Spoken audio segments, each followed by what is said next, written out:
పంచాయతీ పెట్టి అడగాలి. ముఖ్యంగా మా దుబ్బాక నియోజకవర్గం మల్లన్న సాగర్ ముంపు గ్రామాలు ఆ రైతన్నలు ఒక ప్రశ్న అడగాలి. వేములగట్ గ్రామంలో మల్లారెడ్డి అనేటువంటి రైతు తన తల్లిదండ్రులు కట్టించినటువంటి ఇంటి వాసాలని పైనున్నటువంటి దులాలని సెంటర్లో పెట్టి చితిగా వేర్చుకొని పెట్రోల్ పోసుకొని తనను తను తగలబెట్టుకున్నటువంటి మల్లారెడ్డి చావుకి కారణం ఈ వెంకట్రామరెడ్డి. అవునా కాదా మనం ఒకసారి చర్చ పెట్టాలి. గ్రామాల్లో ప్రాజెక్టులు కట్టొద్దా అంటున్నారు. ప్రాజెక్టులు కట్టొద్దని బీజేపీ చెప్పలే. కేసీఆర్ ముఖ్యమంత్రి అయ్యే కంటే ముందే ఈ దేశంలో చాలామంది ముఖ్యమంత్రులు చాలా ప్రాజెక్టులు కట్టిరు. కానీ రైతుల ఉసురు తీసుకోలే, రైతుల్ని కోసపోసుకోలే, అర్ధరాత్రి పోలీసు వాళ్ళని పెట్టి ఈ రకంగా ఊర్లు ఖాళీ చేయలేదు. ఒక్క చంద్రశేఖరరావు గారి హయాంలోనే కాంట్రాక్టర్లకు దోచిపెట్టేందుకు రంగనాయక్ సాగర్ పేరు మీద, మల్లన్న సాగర్ పేరు మీద, కొండపోచమ్మ సాగర్ పేరిట ఏం జరిగిందో సిద్దిపేట జిల్లా ప్రజలందరికీ తెలుసు. ప్రాజెక్టుల కోసం రాత్రి పోలీసు వాళ్ళని పెట్టి, జామర్లు పెట్టి, ఊర్లకు ఊర్లు డీసీఎంలు పెట్టి జనాలను ఖాళీ చేయించినటువంటి మూర్ఖుడు ఎవడంటే వెంకట్రామరెడ్డి తప్ప ఇంకొకటి కాదు. ఏం చెప్తున్నాయన? నన్ను ఎంపీగా గెలిపిండ్రి, 100 కోట్లు పెట్టి స్కూళ్ళు పెడతా, 100 కోట్లు పెట్టి కాలేజీలు పెడతా అంటుండు. ఒకటి ఆలోచించాలి, మనం ఒకటి అడగాలి దయచేసి. 2021లో వెంకట్రామరెడ్డి చంద్రశేఖరరావు కాలు మొక్కితే 2021లో ఎమ్మెల్సీ అయిండు వెంకట్రామరెడ్డి. వెంకట్రామరెడ్డి ఇలా కొత్తగా రాజకీయాలకు వస్తలేడు. వెంకట్రామరెడ్డి 2021లోనే ఈ జిల్లా కలెక్టర్గా ఉండి కేసీఆర్ కాళ్ళు మొక్కిపోయి ఆడ ఎమ్మెల్సీ అయి కూర్చున్నాడు. వెంకట్రామరెడ్డి గారు 2021లో గెలిచినావు కదా, నీకు నిజంగా మెదక్ జిల్లా ప్రజల మీద ప్రేమ ఉంటే, మెదక్ జిల్లా రైతాంగం మీద నీకేమైనా సద్భావన ఉంటే 2021, 2022, 2023 ఇలా 2024లో ఉన్నాం. ఈ 3 ఏళ్ల కోలే కనీసం 3 రూపాయలు మెదక్ జిల్లాకి ఎందుకు ఖర్చు పెట్టలేదని అడుగుదామా వద్దా? అడగాలనా వద్దా? ఎవరిని అడగాలి? వెంకట్రామరెడ్డిని అడగాలి, హరీష్ రావుని అడగాలి, కేసీఆర్ని అడగాలి. 3 రోజుల కింద కేసీఆర్ ఓ యొక్క టీవీ ఛానల్లో కూర్చొని ఓ మాట చెప్పిండు. ఏమన్నాడు? 0 లేదా 1 సీట్ వస్తుందో అని చెప్పిండు. వాళ్ళకు వస్తుందని చెప్పబోయి బీజేపీకి 0 లేదు 1 వస్తుందని చెప్పిండు. ఎవరికి వస్తాయి తెలంగాణలో సీట్లు? ఎవరికి వస్తాయి? ఎవరికి వస్తాయి? కొంచెం గట్టిగా చెప్పాలి, కేసీఆర్కి నిలబడాలి. ఎవరు గెలుస్తారు తెలంగాణలో? ఏ పార్టీ గెలుస్తుంది? ఎవరు మన నాయకుడు? ఎవరు ఈ దేశ ప్రధాని? ఎవరు కావాలి ఈ దేశానికి ప్రధానమంత్రి?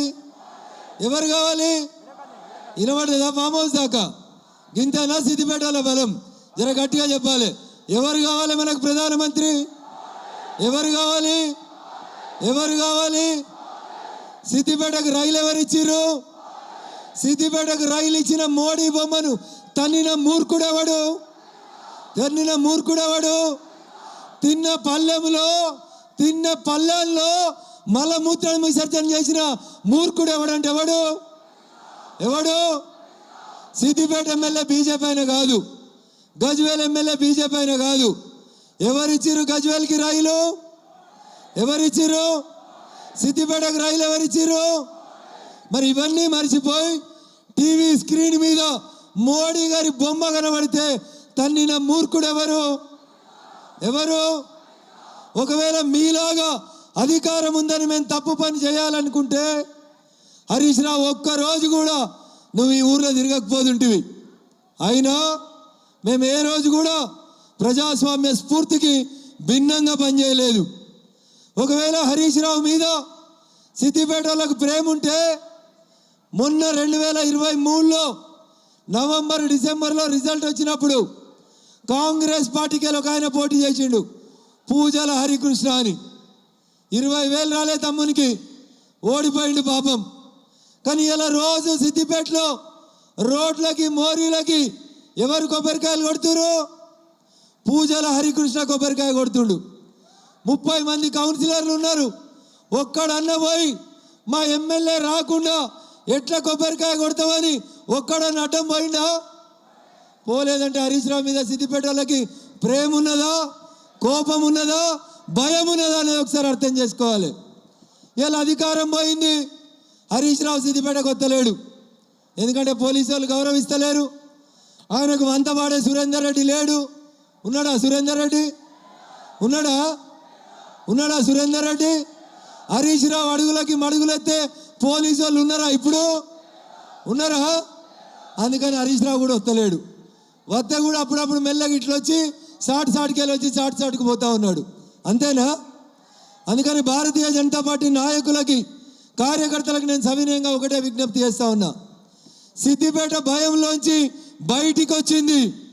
సిద్దిపేట ఇయ్యలో 40 ఏళ్ళుగా 1985లో చంద్రశేఖరరావు గెలిచిన నాటి నుంచి ఇయ్యోళ్ళ దాకా ఒకటే కుటుంబం సిద్దిపేటను దోసుకుంటే ఆ సిద్దిపేట ప్రజలు చంద్రశేఖరరావు గారి కుటుంబాన్ని, హరీష్ రావు గారిని వద్దనుకున్నారు. కాబట్టి ఇలా సిద్దిపేట గడ్డ మీద భారతీయ జనతా పార్టీ కోసం ఇంతమంది కార్యకర్తలు వచ్చి నినదించారు అనేది ఒక్కసారి మీరు అందరు కూడా గుర్తుంచుకోవాలి.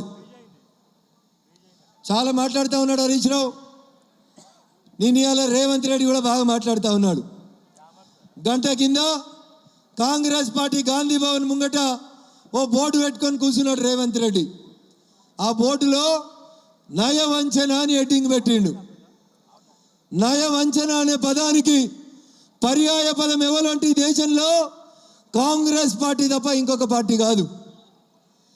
దేశానికి స్వతంత్రం వచ్చినప్పటి నుంచి ఈ దేశంలో మెజారిటీ ప్రజలని వంచింది ఎవరంటే కాంగ్రెస్ పార్టీ తప్ప ఇంకొకరు కాదు.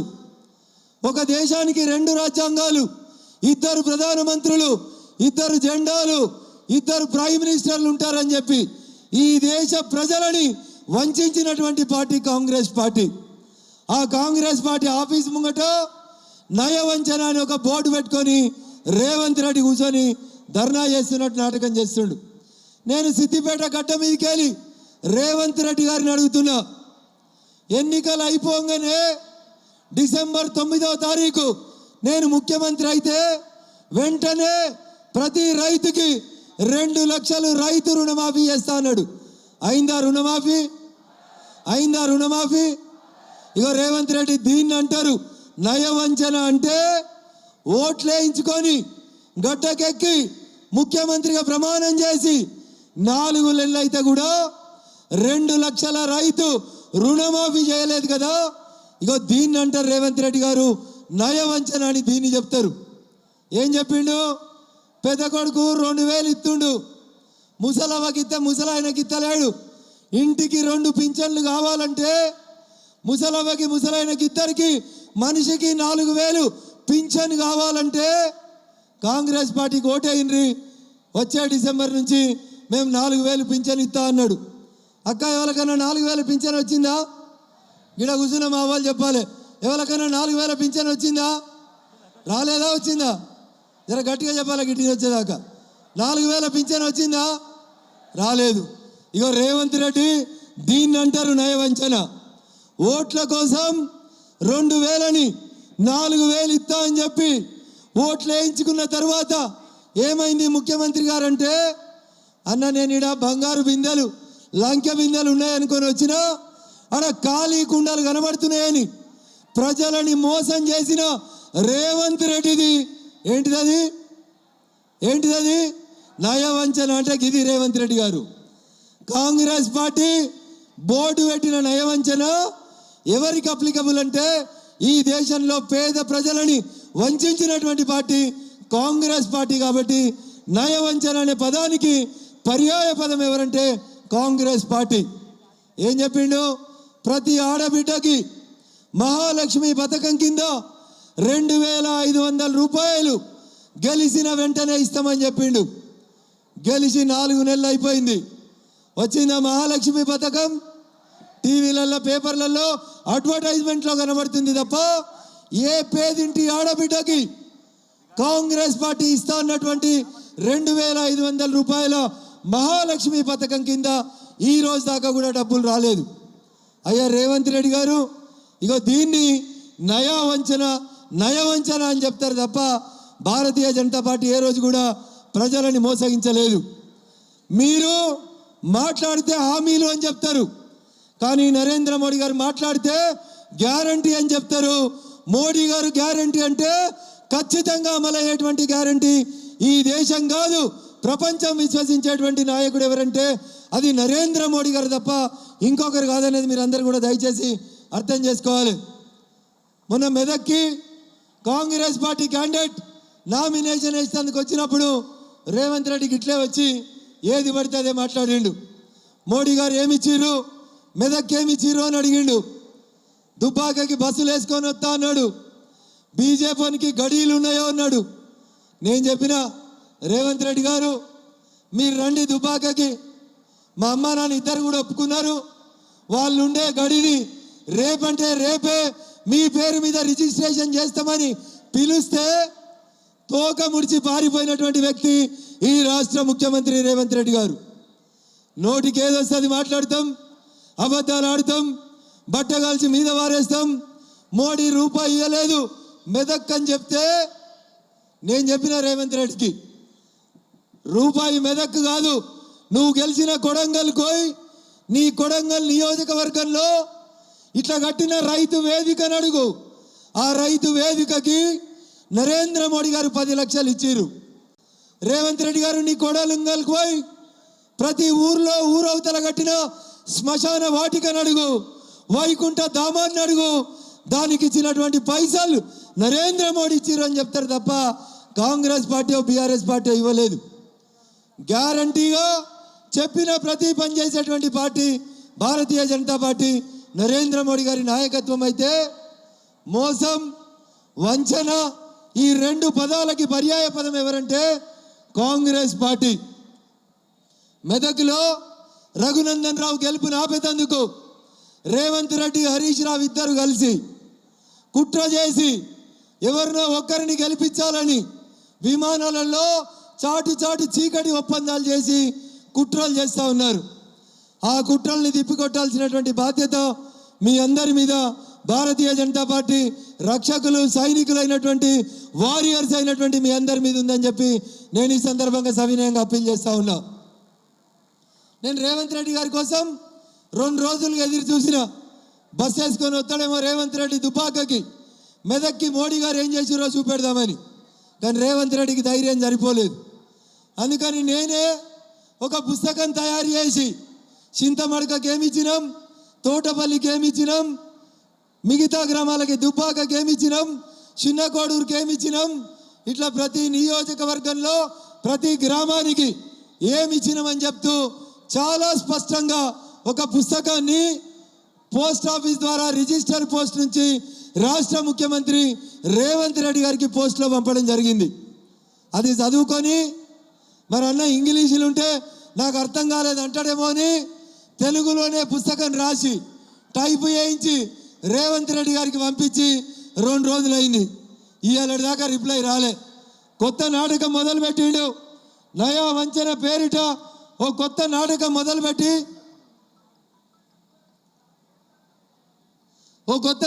మొదలుపెట్టి గాంధీ భవన్ ముంగట మళ్ళేదో జెండాలు పెట్టుకొని కూర్చున్నారు.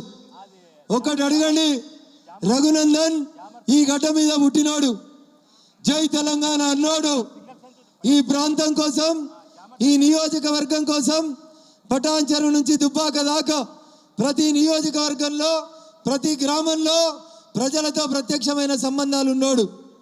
దుబ్బాకలో పుట్టి సిద్దిపేటలో పెరిగి ఈ 2 నియోజకవర్గాలు నా జన్మభూమి అయితే వృత్తిరీత్యా ప్రాక్టీస్ చేసిన సంగారెడ్డి, ఆ తర్వాత నివాసం ఏర్చుకున్నటువంటి పటాన్ చెరువు నా కర్మభూమిగా 4 నియోజకవర్గాల ప్రజలతోటి నేరుగా ప్రత్యక్ష సంబంధాలను కలిగి ఉండి పటాన్ చెరువులో కాలుష్యం పోవాలంటే ఏం చేయాలి, దుబ్బాకలో ఉన్నటువంటి మా రైతన్నలకి కొలువులు రావాలంటే ఎలాంటి కంపెనీలు తేవాలని పూర్తిగా నియోజకవర్గం మీద అవగాహన ఉన్నటువంటి వ్యక్తిగా ఒక్క అవకాశం నాకు ఇచ్చినట్లయితే నరేంద్రుడి నేతృత్వంలో మూడోసారి ఏర్పాటు కాబోతున్నటువంటి నరేంద్ర మోడీ గారి పాలనలో భారతీయ జనతా పార్టీ నాయకత్వంలో ఖచ్చితంగా మెదక్ పార్లమెంటును కూడా నేను ఎట్లయితే దుబ్బాక శాసనసభ్యునిగా అసెంబ్లీకి పోయిన 3 సంవత్సరాలు ప్రతిరోజు ప్రజల సమస్యలను వినిపించినో, అది అంగన్వాడీల సమస్యలైనా,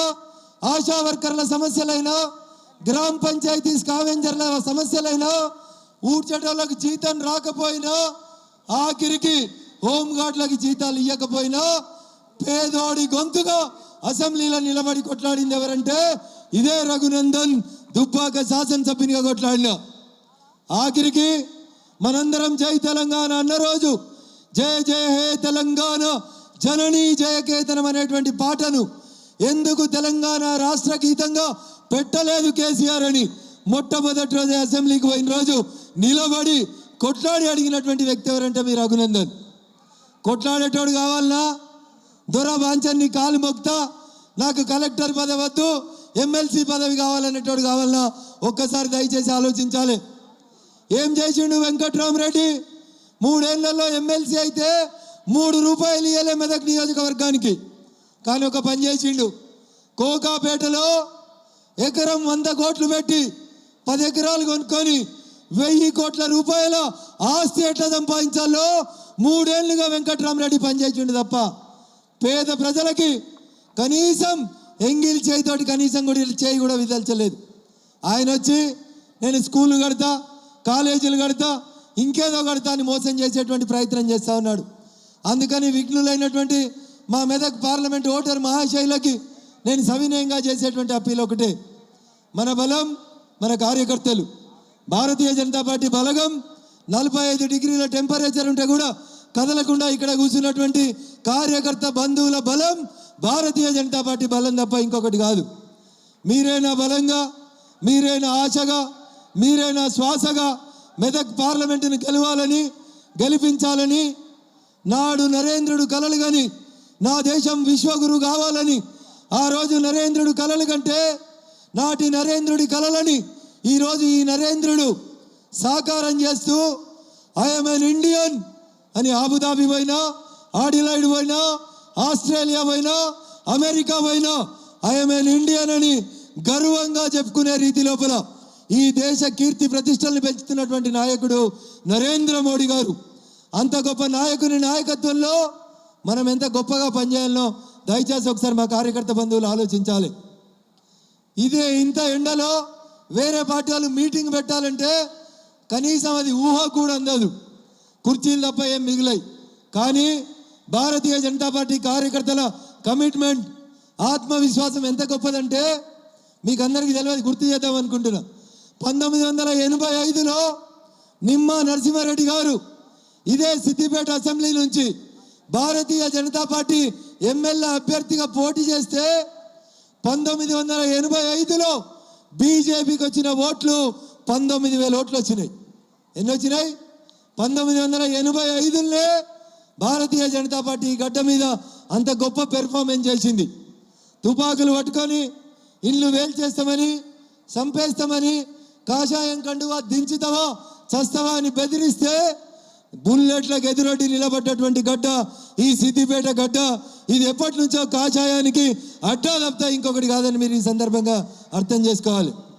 ఇంత గొప్ప చరిత్ర ఉన్నటువంటి ఈ ప్రాంతం నుంచి వచ్చినటువంటి మనందరం ఏమడుగుతున్నారు నరేంద్ర మోడీ గారు?